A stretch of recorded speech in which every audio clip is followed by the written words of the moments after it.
The article US Endgame Crisis Introduces Afghanistan Syndrome After Vietnam Syndrome is written by Shazia Anwar Chima, who is an analyst writing for national and international media outlets including Pakistan Observer, Eurasia Diary, Insight, and MENA News Agency. She heads the Thought Center of Dispatch News Desk. She did her master's degree in cognitive semiotics from Aarhus University, Denmark, and is currently registered as a PhD scholar of semiotics and philosophy of communication at Charles University Prague.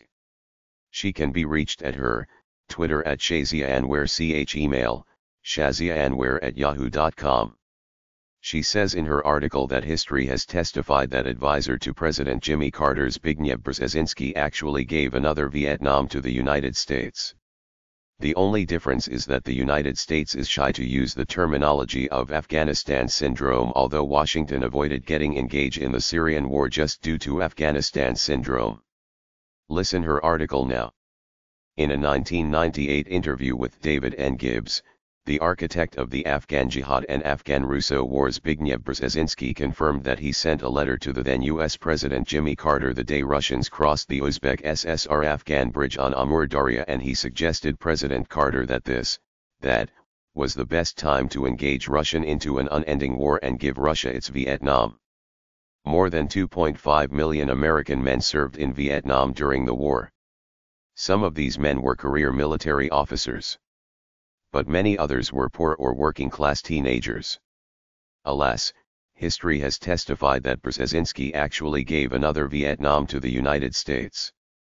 The only difference is that the United States is shy to use the terminology of Afghanistan syndrome, although Washington avoided getting engaged in the Syrian war just due to Afghanistan syndrome. In his interview, Brzezinski said, "The day that the Soviets officially crossed the border, I wrote to President Carter, essentially, we now have the opportunity of giving to the USSR its Vietnam War." Indeed, for almost 10 years, Moscow had to carry on a war that was unsustainable for the regime. Now the world has seen that this September, the year 2021, would be double of 10 years for the US to get out from its second Vietnam. Afghanistan has been declared a war zone for the last 20 years ago by the then President Bush Jr., and the US is still fighting the longest war of its history. To the astonishment of all sane persons, a few days ago finally the US has concluded that Afghanistan is a conflict zone, not a war zone.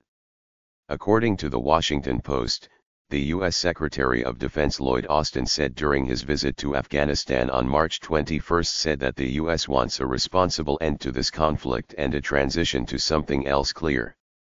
I read an article written by a child psychologist who said that many parents asked her why their children kept changing rules while playing board games with them. Parents. Her answer was that competence and mastery are sometimes so important to children, they may prioritize it over a social or learning experience. Meaning for some children, achieving victory in games is more valued than playing fairly. This is why requests to modify game rules, bending the game rules or cheating will happen. Imagine, if rules are perceived to be barriers to victory, wouldn't it make sense to try to manipulate or remove the barriers? Terminologies and name tags like war and conflict very much matter for human minds. If the US has considered the Afghan situation a conflict instead of war from the very beginning, would the outcome be different? Cognitive semioticians believe we act upon our thoughts, and our thoughts are always formulated linguistically. The difference between war and a conflict can trigger entirely different responses.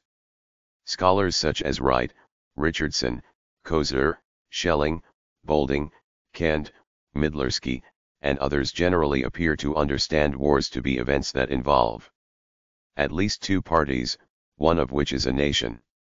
Here at least the United States is a nation, as sometimes Americans do not respect Afghans as a nation and call them primitive, having no knowledge, decency and culture. Conflictual goals: US wanted to liberate Afghanistan from the Taliban and install democracy and a system that ensures, according to US allied forces, human rights, women's rights, freedom of speech, etc. While the Taliban believed they had their own system according to their traditions, customs, and history, and the system was working. Parties that are aware of their conflicting goals. Both parties were aware of their goals. Situations in which each party has the opportunity or capacity to pursue its goal. US announced the liberation of Afghanistan and winning of war just after 10 days of attacking Afghanistan, while Taliban announced long-lasting war till US allies leave Afghanistan. While conflict represents when two countries have a disagreement that is not resolved, there could be tensions. Such tensions could manifest as a fight by one aggrieved party against the other. Such a fight or violence is called a conflict. Between two countries, if there is a violent spat or a disagreement on any issue, it may lead to a conflict. The conflicts must be resolved through dialogue and negotiations to prevent a full-scale war. Now readers can easily judge that Afghanistan's situation from the very day was, a war for the United States, and now the US is calling the situation a conflict because Washington is not ready to accept that it has another Vietnam. When Russia left Afghanistan, it left military and combat equipment in abundance. Later Russian former military personnel in their interviews claimed that it was done purposefully, nevertheless it serves their purpose for over 43 years. The policy of carrying one man one rifle at the time of withdrawal from Kabul dragged not only Afghanistan into an unending war, rather neighboring Pakistan, and since 2001 United States is trying to come out of Russo intrigue web.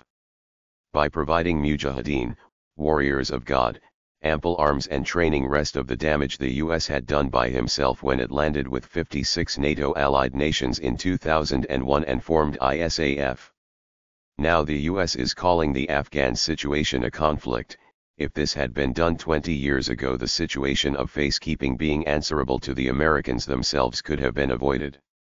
The major point which has yet not come to the light is the role of the American Congress, which has not authorized a war since World War II but may decide to approve this specific use of military force.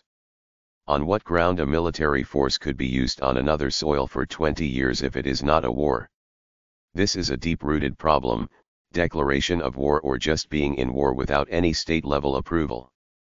Afghanistan historically, even prior to the Russian invasion, had been a conflict zone among warlords. Living in tribes with having lesser economic resources, Afghans always dealt with their conflicts with force. It could not be an overstatement if I say that armed conflict is part of their prior schema, and every conflict, despite its nature, has always been dealt with as a warlike situation by Afghans. The question is that how come the US dragged itself into a war that has a clear classification of war and battle and did not declare war officially since World War II? And this war, which is now being called a conflict, was imposed on Afghanistan without considering the endgame disaster? War is part and parcel of Afghan society, and war casualties are like medals for Afghans, but this primitive stance would never have any meaning for the world's most developed democracy. As a result, they suffer in kind and cash over $4 billion a year, official data says this, and suffered for 20 years over $80 billion in the last 20 years, but the admission of defeat remains the hardest part. Wars either are won or lost. What kind of war is fighting in Afghanistan which is claimed to be won by Afghans but undecisive by America? A few years ago I bought a taser for my personal protective satisfaction from an arms shop at Ferozpur Road, Lahore. The shop owner was Pashtun, whom I know via reference, had shown me sacks filled with US military watches, binoculars, knives, glasses, and much more. If a single small shop far from Kabul can have this much remaining and acquired US equipment, one can imagine the magnitude of casualties. The old man proudly said this is all mal-ghanamat things and property snatched from infidels by Muslim warriors. The death toll of young American soldiers can be calculated by the accessories snatched from their dead bodies and being sold as mal-ghanamat. War is havoc, no matter fought while holding a white flag. America neither won the Afghan war nor got the knighthood of peacekeeper. Michael F. Scheuer is an American former intelligence officer for the Central Intelligence Agency, blogger, author, commentator, and former adjunct professor at Georgetown University's Center for Peace and Security Studies. He well understands Afghan war, as one of his assignments during his 22-year career was serving as chief of the Bin Laden Issue Station, the Osama bin Laden Tracking Unit at the Counterterrorism Center, known as ALEC Station, from 1996 to 1999. He says, "It's not a choice between war and peace. It's a choice between war and endless war. It's not appeasement. I think it's better even to call it American self-interest." I remember a quotation from Noam Chomsky. He believes, "The prescription for endless war poses a far greater danger to Americans than perceived enemies do." Joe Biden administration through its Secretary of Defense Lloyd Austin during his visit to Afghanistan on March 21 has used the term conflict for Afghanistan's situation for the very first time. This is, on one hand, passive admission of defeat, but on the other hand, this logical realization will defiantly be a beginning to resolve the conflict. Russia has also welcomed this change of terminology and has shown its interest to become part of the conflict resolver. As a country in proximity, Russia can intervene in an ongoing conflict, but jumping into an ongoing war is different. As America confirmed that Afghanistan is a conflict, meaning it could be settled without arms. Plus, neighbors are ready to become part of this long-going conflict resolution. Pakistan, China, Iran, Central Asian countries, and Russia always call the Afghanistan situation a conflict that can be resolved, but it was the only United States that had been believing in the theory of war winning in Afghanistan. This is the first time all stakeholders on one page except Afghan President Ashraf Ghani. China, Pakistan, Iran, and Russia along with the United States are in favor of the establishment of an interim government in Kabul, while President Ghani opposes this proposition because he sees his role in Afghan politics would be reaching an end if there would be an interim government. Russia's presidential envoy for Afghanistan Zamir Kabulov said on Wednesday that the Afghan problem could be settled through the establishment of an interim coalition government. Speaking at a news conference in Moscow, Zamir Kabulov said, "When neither side can prevail, the conflict usually ends with political compromises. The formation of an interim government is not only realistic, as far as we understand with the Americans, Pakistanis, and Chinese partners, there is no alternative to it. We all know perfectly well from the history of other conflicts and civil wars in other countries that when neither side can prevail, usually such a conflict ends with the finding of political compromises," he said. "For me, the end of the Afghan war or Afghan conflict is important instead of the issue of whether US allied forces would go for complete withdrawal from Afghanistan or will maintain their symbolic presence. The next 3 months will answer many unresolved and answered questions.